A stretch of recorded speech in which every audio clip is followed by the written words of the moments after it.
average age a child uses drugs or alcohol for the first time is 12. First use often happens at home in the presence of family. In the U.S., 2,500 kids a day will use a prescription pill for the first time to get high. And most are getting these drugs from their parents or their grandparents' medicine cabinets. These facts are not widely known, and that can make it difficult for parents to understand, much less talk about what's going on with their child who's using substances. Parents will often ask, is the drug use a problem? Is it just a phase? In this video, I'm going to give you a better understanding of what's going on. With more knowledge, you'll be better equipped to unite around your child to give them the help they need. The increase in dangerous contaminants like fentanyl in today's drugs means the time to come together is now. Your child's support system responds to their substance use disorder, and how they do that can have enormous impact on their recovery. And that system includes you. So in this lesson and throughout this module, we'll discuss two important tools for supporting your child through recovery: alignment and boundaries. Remember, substance use disorders play by a different set of rules than any other illnesses. This is a disease that thrives on splitting and secrecy. This means your good intentions to help your child will often be turned against you. It's easy and completely normal for parents to be pitted against each other, leaving you overwhelmed by confusion, guilt, and anger. To help guide you through the chaos substance use disorder can cause, use this question as your North Star.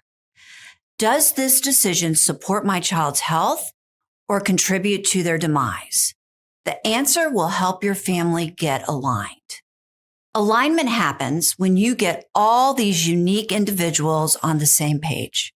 The last thing a child with substance use disorder needs to hear are conflicting messages from different family members about boundaries and expectations. This includes parents. What adolescents and young adults need to see is a united front. When parents are misaligned, it's easy for a child to pit them against one another or other members of the support system. The child with a substance use disorder may withhold details. In many cases, they'll share secrets with one parent, but not with the other. I only trust you, or don't tell dad, they might say. I often see this secret keeping when one parent tries to be friends with their child.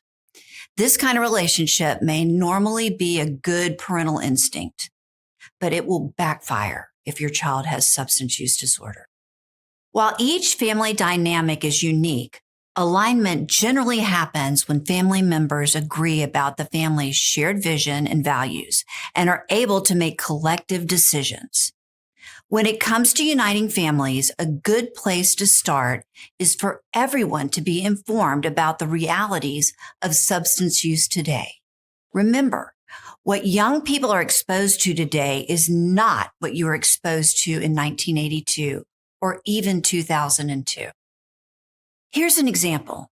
Parents may disagree about the dangers of their child's substance use. Oh, they're only experimenting, the mom might say, or what's the big deal? But here's the reality. There has been a massive increase in the amount of fentanyl that is added to drugs.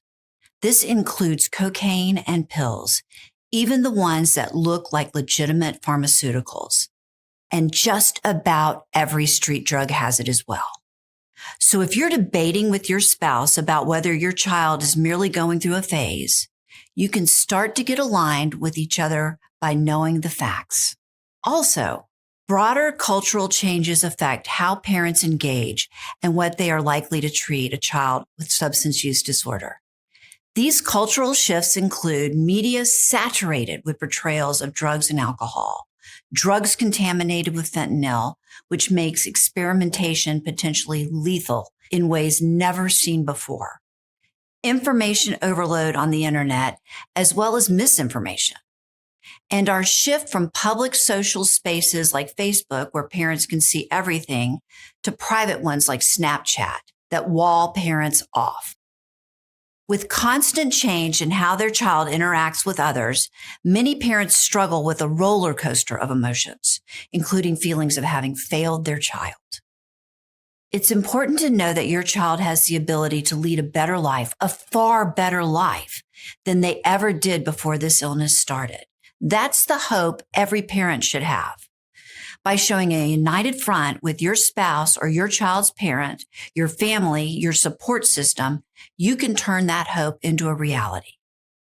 In subsequent lessons, we'll dive in deeper to how to get aligned and how to hold your boundaries.